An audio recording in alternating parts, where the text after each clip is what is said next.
Assalamualaikum warahmatullahi wabarakatuh. Waalaikumsalam warahmatullahi wabarakatuh. Bismillahirrahmanirrahim. Alhamdulillahilladzi 'allamal Qur'an, khalaqal insan, 'allamahul bayan. Amma ba'du. Yang sama-sama kita hormati pendukung utama program ini, yaitu Ketua Pendidikan dan Pembinaan Islam As-Sa'adatul Abadiyah, Bapak Dr. Haji Muhammad Arif MMPD, yang selalu setia mendampingi dan mendukung program kegiatan Sudut Dakwah Islam, yang memang beliau yang luar biasa menggunakan waktu-waktunya untuk terus mendukung setiap geliat dakwah Islam di mana saja berada, bukan hanya melalui kegiatan Sudut Dakwah Islam ini. Ibu-ibu hadirat yang insya Allah kita senantiasa dimuliakan Allah Subhanahu wa ta'ala.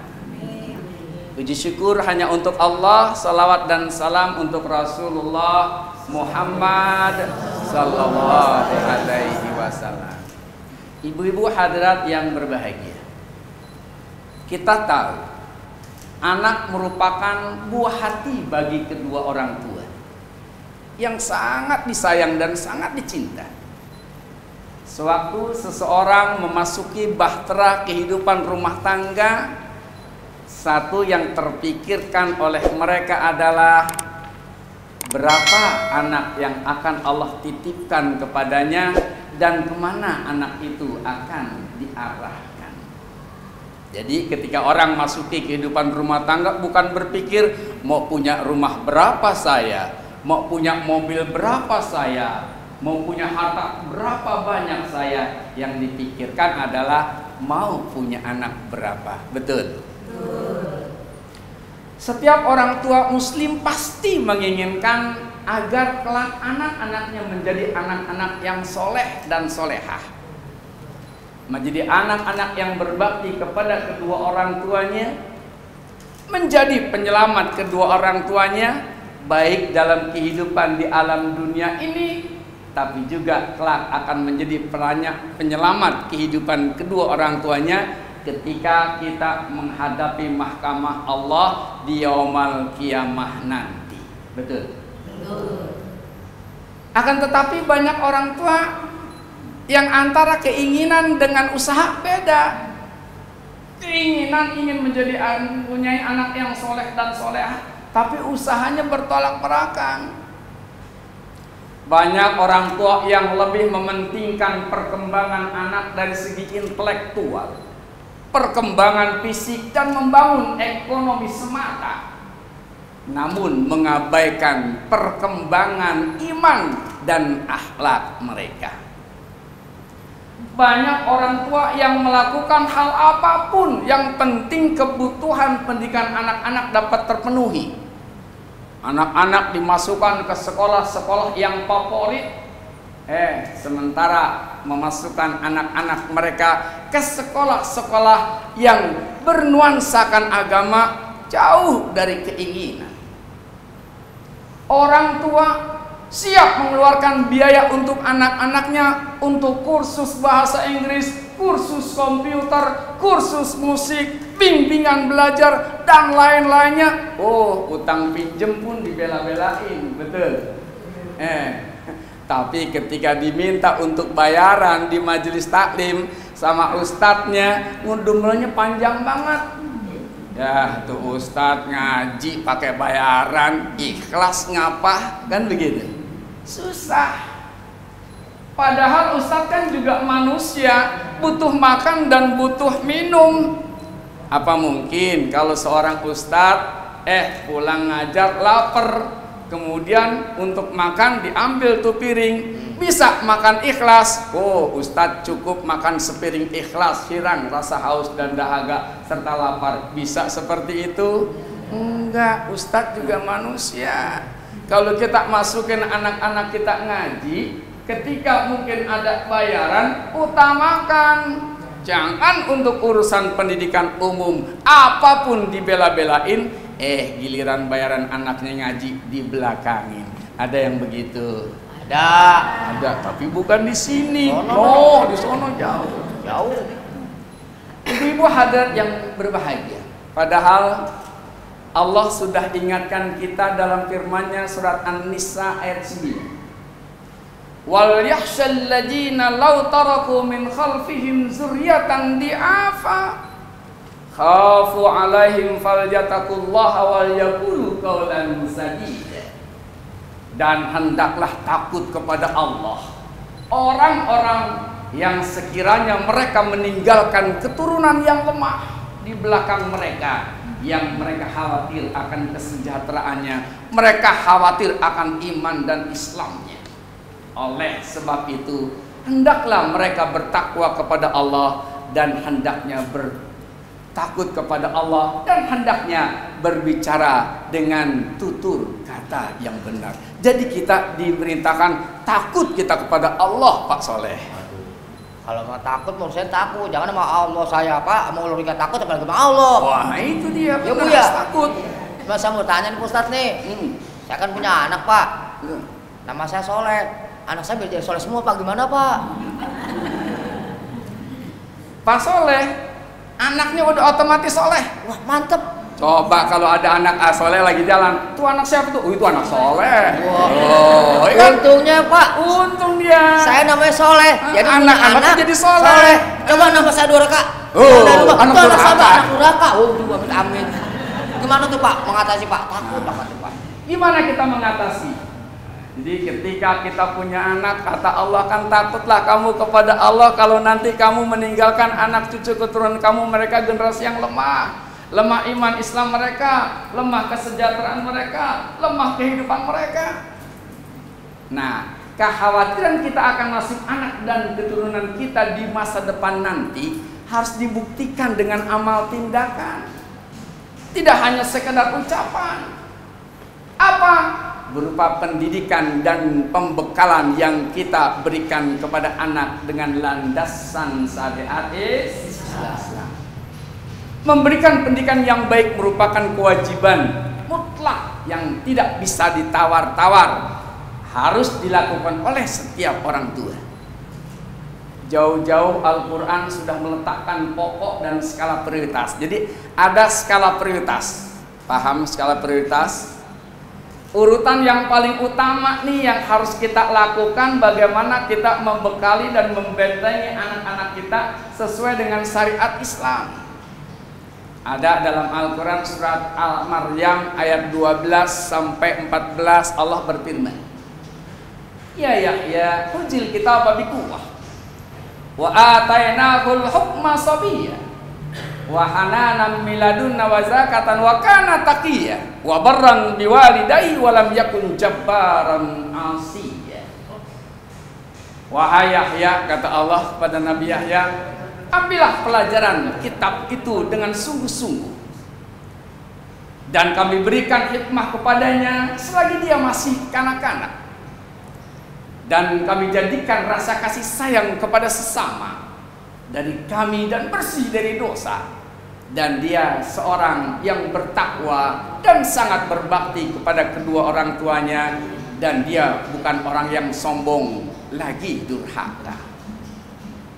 Dari ayat ini kesimpulannya ada 4 pokok pendidikan yang harus kita bekali buat anak-anak kita kalau anak-anak kita pengen jadi anak-anak yang soleh dan solehah. Yang pertama, berikan dia pegangan hidup. Bagi seorang muslim tentu pegangan hidup kita adalah Al-Quran. Kenalkan anak sedini mungkin dengan Al-Quran, baik dengan cara mendengarkan bacaan, membacanya, menghafalnya, ataupun kemudian mengamalkannya dalam kehidupan sehari-hari.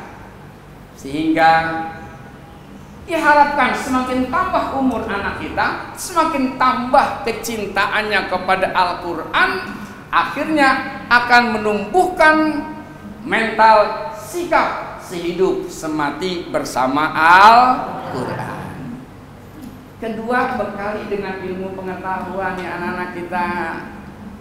bimbing dan didik anak kita supaya memiliki ilmu pengetahuan, baik ilmu umum maupun ilmu agama, agar mereka menjadi orang yang beragama penuh dengan ilmu, atau orang yang berilmu berpijakan agama. Dengan kata lain, jadikan anak-anak kita menjadi santri yang intelek dan intelek yang santri. Jadikan anak-anak kita anak-anak yang pinter juga benar, dan atau menjadi anak yang benar tapi juga pinter. Sekarang banyak orang pinter tapi kagak benar, betul? Mereka yang jadi pejabat, mereka yang menjadi manajer dan sebagainya, pinter mereka. Karena nggak benar, akhirnya tidak bisa melaksanakan amanah dengan sebaik-baiknya. Sementara kalau kita tanamkan anak iman, kita tanamkan anak ilmu, inilah yang dijanjikan Allah derajatnya diangkat. Allah firmankan dalam Al-Quran surat Al-Mujadalah ayat 11, yarfa'illahu alladhina amanu minkum walladhina utul ilma darajah. Niscaya Allah akan mengangkat derajat orang-orang yang beriman di antaramu dan orang-orang yang berilmu pengetahuan beberapa derajat. Nah, ketiga, bina anak kita, Bu, agar bisa berakhlak mulia. Tanamkan kasih sayang, bersihkan hatinya agar memiliki sifat pemurah, adil dan jujur, serta ajarkan bagaimana mereka berbuat baik kepada kedua orang tuanya serta berbuat baik kepada lingkungan sekitarnya. Kata Nabi, adibu auladakum wa ahsinu adabakum. Didiklah anak-anakmu dan baguskanlah akhlak mereka. Nah, yang keempat, didiklah anak kita agar menjadi pribadi yang bertakwa kepada Allah Subhanahu wa Ta'ala. Bila anak kita telah memiliki sifat-sifat utama di atas, berpijak pada pegangan hidup yang kuat, dia berilmu pengetahuan, juga berakhlakul karimah, maka jadilah anak-anak kita anak-anak yang bertakwa kepada Allah Subhanahu wa Ta'ala. Karena Allah menilai hamba-hambanya bukan dari kekayaannya, bukan dari tinggi rendah pangkat dan jabatannya, dan bukan dari paras wajahnya, tapi nilai manusia di sisi Allah adalah dari segi takwanya. Inna akramakum indallahi atqakum. Sesungguhnya manusia yang paling mulia di sisi Allah adalah mereka orang-orang yang bertakwa. Mudah-mudahan setiap kita selaku orang tua, kita dapat melaksanakan kewajiban tersebut dengan sebaik-baiknya.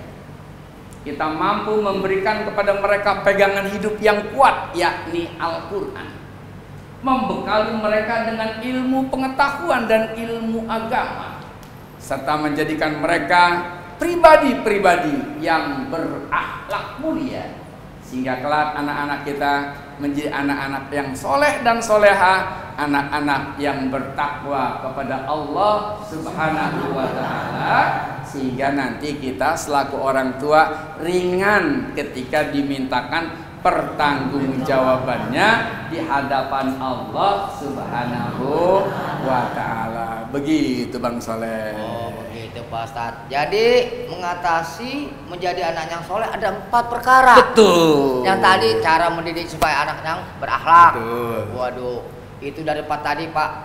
Sudah saya kasih Pak. Dimakan kucing. Ya, salah ngempanin namanya itu. Salah ngempanin anak. Baik, kali ini ibu-ibu ada yang ingin bertanya, Bu? Sabar sebentar. Nih ibu kelihatannya yang muda-muda udah kelihatan, Bu. Kelihatan nggak tua? Ya. Ibu yang tua udah kelihatan, Bu, jelas nggak muda, Ibu. Jelas tadi adalah persoalan mengatasi anak. Nah sekarang ibu silakan mau bertanya, Bu. Silakan, Bu. Assalamualaikum warahmatullahi wabarakatuh. Waalaikumsalam warahmatullahi wabarakatuh. Sudut dakwah Islam. Saya Ibu Murni dari Majelis Taklim Kaum Ibu Nurul Islam. Saya mau bertanya Pak Ustadz. Iya, masa mau ngutang ya nanya. Nanya, ngutang nggak dikasih. Silakan, Bu. begini Pak Ustadz, sebagai orang tua kami kadang merasa kesulitan untuk menyuruh anak-anak di rumah itu, menyuruh mengaji, menyuruh sholat, apalagi sholat subuh. Susah sekali. Kadang-kadang pakai acara dibantah, Pak Ustadz. Bagaimana ya caranya agar kami di rumah itu, khususnya di rumah, itu mendidik anak-anak supaya soleh dan solehah dan tidak membantah Pak Ustadz. Terima kasih. Wassalamualaikum warahmatullahi wabarakatuh. Waalaikumsalam warahmatullahi wabarakatuh. Biar ya Bu ya. Pak Ustadz jawab. Biar Pak Ustadz jawab, bisa saya. Oh, Karim mau langsung dijawab. Maka saya bilang biarin. Biar Pak Ustadz jawab. Maaf aja. Baik, ibu-ibu hadirat yang dirahmati Allah, pertanyaan yang cukup bagus. Walaupun ibu siapa tadi namanya? Ibu Murni ya mengungkapkan sebuah persoalan terkait sulitnya mendidik anak. Saya rasa itu bukan persoalan Bu Murni saja kayaknya ya. Ini persoalan umum kita semua.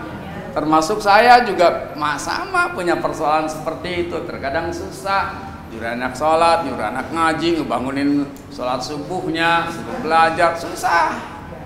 Tapi kan yang susah itu bukan berarti nggak bisa ya. Tetap bisa, asal kita tahu caranya, tahu ilmunya. Bagaimana caranya?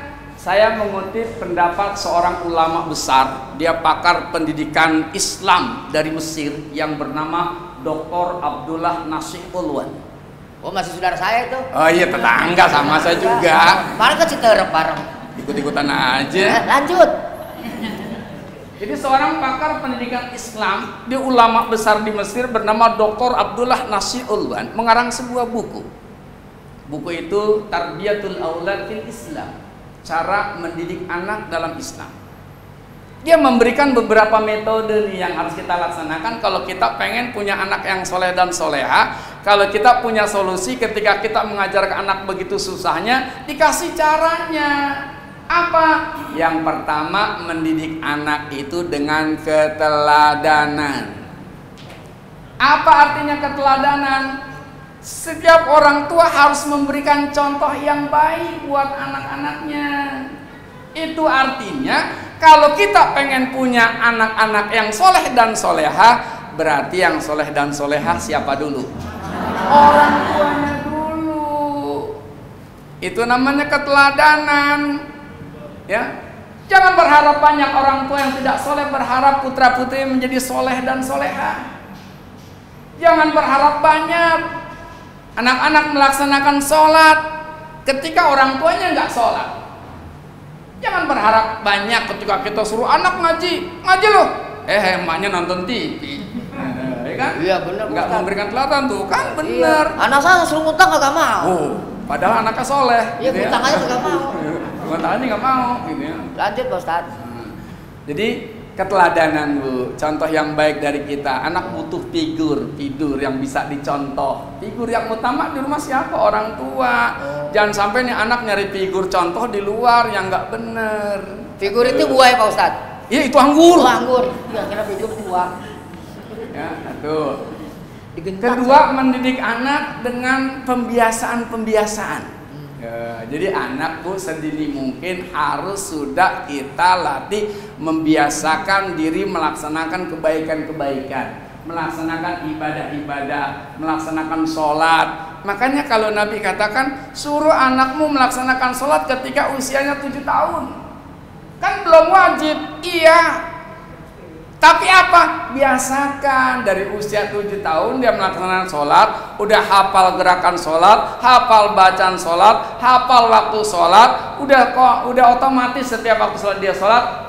Masuk usia balik kan udah nggak repot lagi. Anak kebiasaan tuh Pak Ustadz. Anak kebiasaan, tapi kebiasaan bagus. Iya. Gitu ya. Cuma saya dulu. Oh, ini biasanya jelek. Udah barang jadi pembiasaan, Bu ya. Ketiga Bu, caranya gimana nih? Selalu kita mendidik anak dengan cara ajak dialog. Sering dialog. Mendidik anak dengan membangun suasana dialogis dalam memberikan pengajaran kepada anak-anak akan menciptakan suatu hubungan yang baik. Itu akan jauh lebih baik ketimbang kita menyuruh anak dengan marah-marah. Kan terkadang ibu-ibunya yang susah banget mau duduk bareng sama anak, kelihatannya jaga jarak.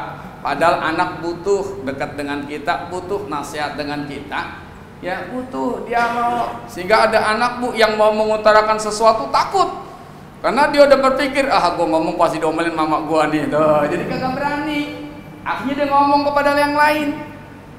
Anak kita curhat kepada kita, nggak mau curhat kepada orang lain. Orang lain yang di tempat dia curhat memanfaatkan, akhirnya patahlah anak kita terjerumus kepada pergaulan yang nggak benar. Bu, ada sebuah contoh nih tentang bagaimana metode dialog diterapkan adalah ketika Nabi Ibrahim diperintahkan Allah untuk menyembelih putranya. Ya, siapa nama putranya? Ismail. Dalam Al-Quran surat Shafat ayat 102, falamma balagha ma'ahu sya'ya qala ya bunayya inni ara fil manam anni asbahuka fanzur ma tara qala ya abati fa'al ma tu'maru satajiduni insyaallahu minas sabirin.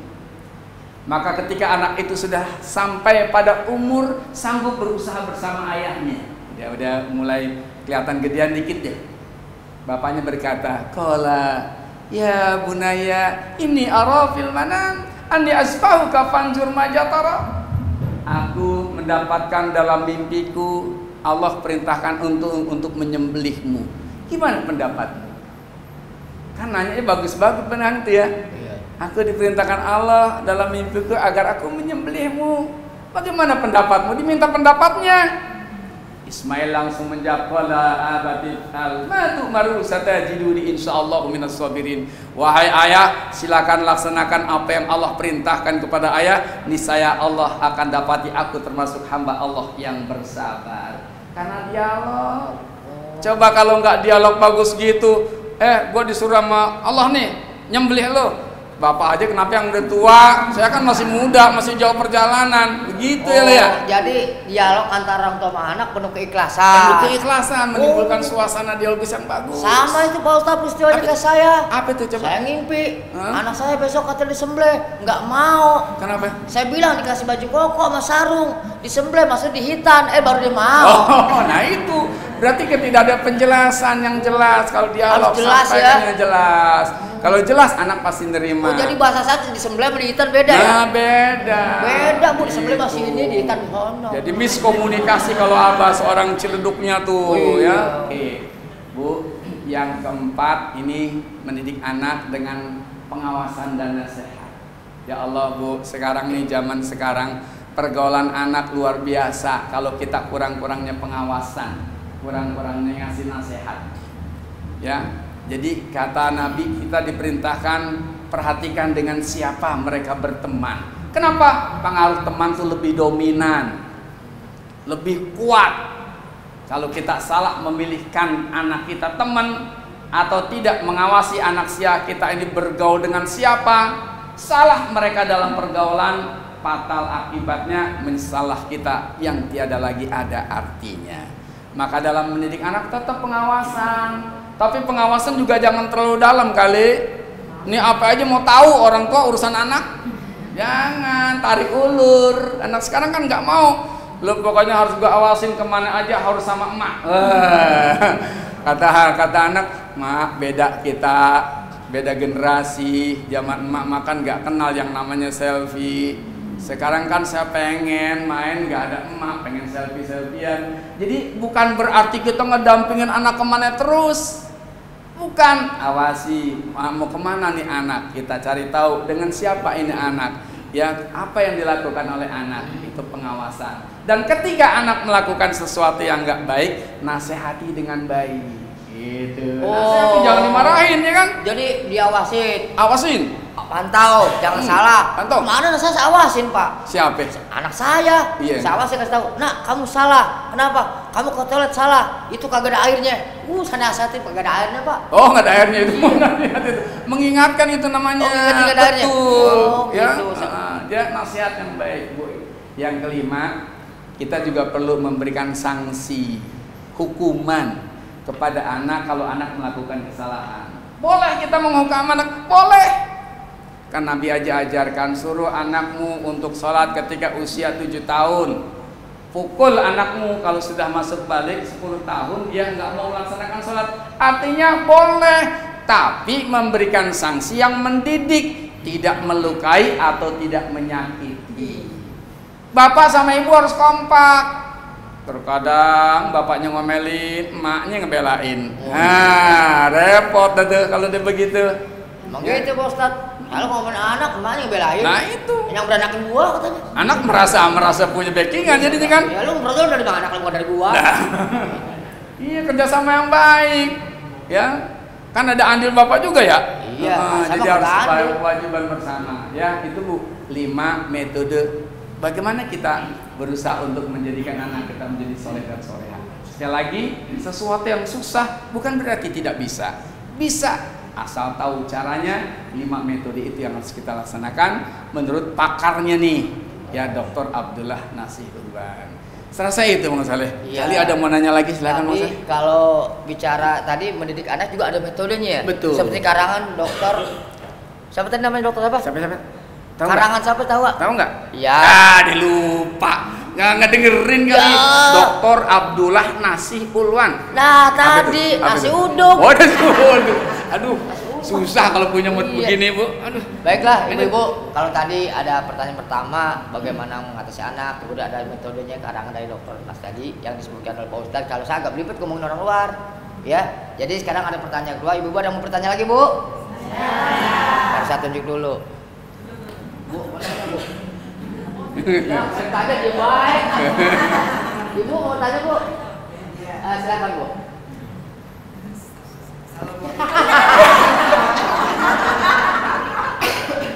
Ini salah duduk bukan salah mendidik. Silakan Bu. Assalamualaikum warahmatullahi wabarakatuh. Waalaikumsalam warahmatullahi wabarakatuh. Sudah dakwah Islam. Banyak juga.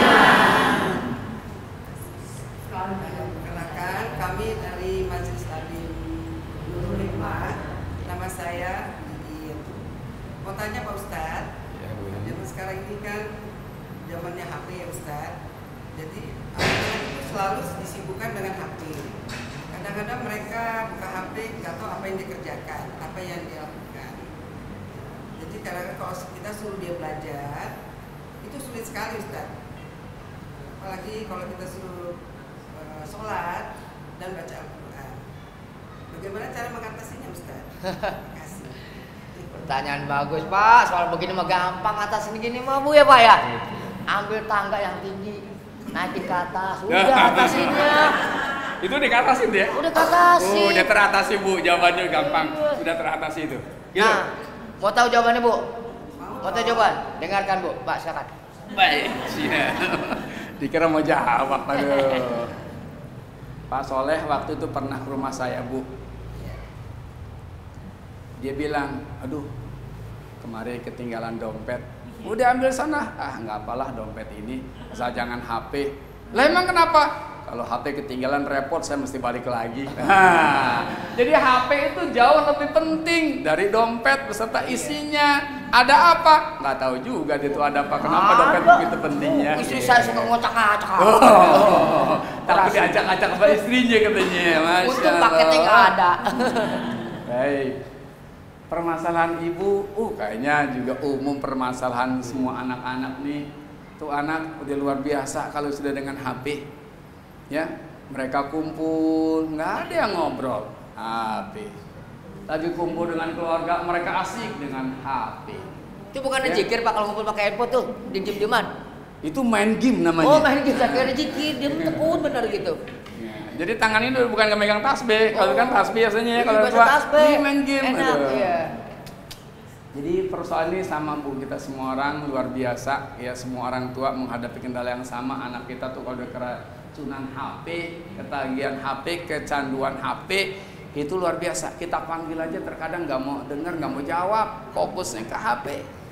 Ya, apalagi disuruh sholat, suruh ngaji, suruh belajar. Kalau kemarin sih belajar online pakai HP. Kamu lagi ngapain? Belajar mah. Ibu tahu nggak bener nggak mau belajar? Kan nggak ngecek ya. Lagi main, padahal lagi main HP, apa tahu? Karena belajar pakai HP kemarin. Nah, sehingga HP ini sudah menjadi racun yang memang benar-benar sangat mempengaruhi kehidupan anak-anak kita. Bagaimana sih kita caranya? Jangan sampai itu kita biarkan. Kalau anak semakin ketergantungan dengan HP, wah, akan terbentuklah mentalitas anak yang sudah tidak punya etika, tidak punya akhlak kepada orang tua sekalipun. Bagaimana caranya? Satu, Bu, kita harus bisa dan berani selaku orang tua membatasi anak untuk menggunakan HP itu kapan. Sesuai dengan waktunya. Kalau anak-anak kita masih TK, boleh lu nak pakai HP nih, batasannya ntar jam main, jam 4 sore sampai jam 5, kasih tuh HP. Itu. Jangan gatek juga, jangan gak kenal juga, tapi kasih dampingin. Gitu. Kalau udah anak SMP udah banyakan dikit, cari jadwal waktunya. Kalau udah anak SMA mungkin perlu banyak ya. Yang penting batasi waktu. Jangan setiap saat megang HP. Waktunya sholat, waktunya ngaji, waktunya duduk kumpul bersama keluarga. Jangan megang HP, ngobrol sama-sama keluarga. Kedua, beri jadwal yang jelas. Buat jadwal aja, sepakatin. Kan tadi cara mendidik anak kita dialog. Ayo nak, buat kebaikan, bukan ibu karena nggak sayang sama kamu karena melarang HP. Sebab ibu juga tahu kebutuhan kamu untuk bisa kenal HP. Gimana kalau dijadwalkan? Biar anak minta waktu sendiri. Kita tulis, nah sepakatin nak ya, ini kamu yang minta jadwal kamu main HP tanggal jam-jam ini. Hormati, kepatuhi. Insya Allah kamu masa depan kamu baik dan tidak teracuni oleh ketergantungan dengan HP. 3, jangan beri akses yang sebebas-bebasnya, selektif. Nah, kamu yang kamu boleh buka apa nih ya? Kim boleh, seumpamanya Tuan boleh akses untuk mendapatkan materi belajar boleh. Lihat ya di HP itu muatannya, kalau ada apa namanya tuh konten-konten ataupun yang tidak baik ya delete, buang. Gitu ya. Ustaz, saya pernah lihat kayak begitu anak saya. Dikata gini, bapak lihat kepo lu gitu. Iya, makanya kita diam-diam lihat. Ini apa aja deh, ini ada konten yang kira-kira itu nggak bagus ya, kita delete saja, kita buang. Nah ini nggak bagus. Atau dialog, nah ini nggak bagus buat kamu ya, jangan kamu buka, buang aja ya. Jangan kamu install lagi gitu. Jadi, paham? Jadi kita ambil handphonenya kita buang Pak ya? Iya. Handphone dibuang. Apa yang dibuang? Sama marah. Apa yang dibuang? Isinya? Ya kagak ada mesinnya dong. Oh isi itunya Pak ya? Ya malu saya nggak pakai handphone Pak. Nah keempat Bu, ajarkan anak ini pentingnya menahan diri. Ya, menahan diri dan berikan pemahaman kepadanya bahaya ketika dia memiliki ketergantungan dengan HP. Berikan dialog, ayo nak, kalau kamu bisa menahan diri, tidak ketergantungan dengan HP, tidak kecanduan HP, kamu bisa fokus belajar, kamu bisa fokus ngaji, kamu bisa fokus ibadah, masa depan kamu cerah. Tapi kalau kamu ketergantungan dengan HP, setiap waktu kamu menggunakan HP, maka kamu menjadi generasi HP yang punya masa depan gelap karena kamu tidak memahami apa-apa kecuali HP. Berikan pemahaman. Dan yang kelima, lagi-lagi beri contoh yang baik deh. Jangan anak kita larang HP, emak lagi begini nih. Kamu jangan main HP, emak lagi ngapain? Zikir. Jangan, contohin yang baik ya. Jangan kita banyak main HP, ngelarang anak main HP, nggak bisa ya.